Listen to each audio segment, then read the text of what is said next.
দক্ষিণ চব্বিশ পরগনার কুলতলির এবার মহিষমারি এলাকায় রক্তাক্ত অবস্থায় উদ্ধার হলো এক ইট ভাটা এক মহিলার দেহ। স্থানীয় সূত্রে যেটি জানা গিয়েছে, নিহতর নাম জয়ন্ত মণ্ডল। জানা গিয়েছে বৃহস্পতিবার রাতে ইট ভাটার কাজে সেরে তিনি বাইকে করে আসছিলেন এবং সেই সময় কিন্তু এমন ঘটনা।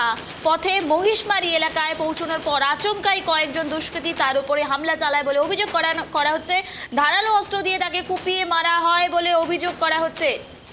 রক্তাক্ত অবস্থায় জয়ন্তবাবুর দেহ পড়ে থাকতে দেখে স্থানীয়রা পুলিশকে খবর দেয় এবং পুলিশ ঘটনাস্থলে পৌঁছায়।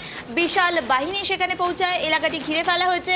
ময়না তদন্তের জন্য দেহ পাঠানো হয়েছে বলে জানা যাচ্ছে। ঘটনাকে কেন্দ্র করে আতঙ্ক ছড়িয়েছে গোটা এলাকায়। কুপিয়ে খুনের অভিযোগ, এমনই ঘটনায় রীতিমতো চাঞ্চল্য ছড়িয়েছে। এই মুহূর্তে আমাদের সঙ্গে টেলিফোন লাইনে রয়েছে প্রতিনিধি গোপাল শীল। গোপাল, তোমার থেকে জানতে চাইবো, এই যে দক্ষিণ চব্বিশ পরগনার ঘটনা উঠে আসছে ইটভাটা এলাকায়, এমন ঘটনা আর কি জানা যাচ্ছে গোপাল?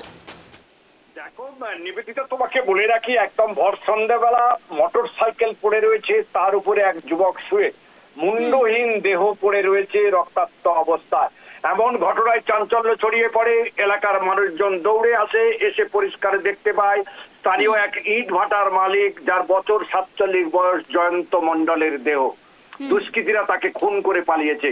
আশ্চর্য ব্যাপার, দেখো, যে জয়ন্ত মণ্ডলের ইটভাটা রয়েছে, এলাকার পরিচিতি শান্তশিষ্ট যুবক বলে এলাকার মানুষের দাবি।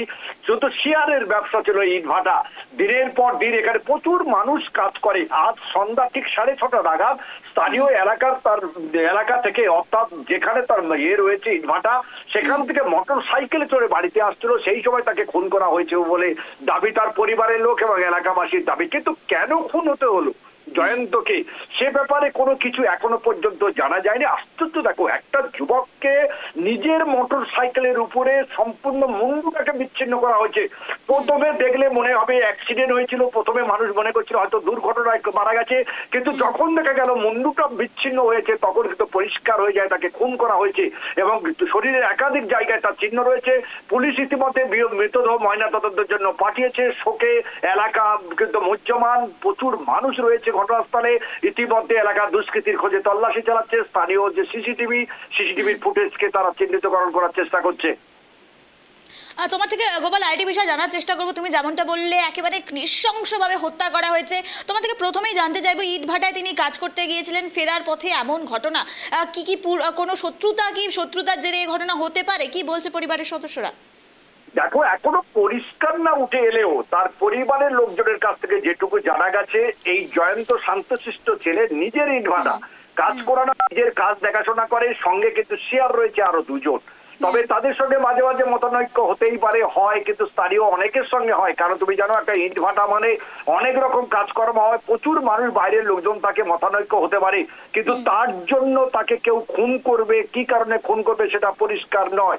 কারণ এই জয়ন্ত মণ্ডল কিন্তু প্রতিদিনই যাতায়াত করে মোটর সাইকেলে চড়ে।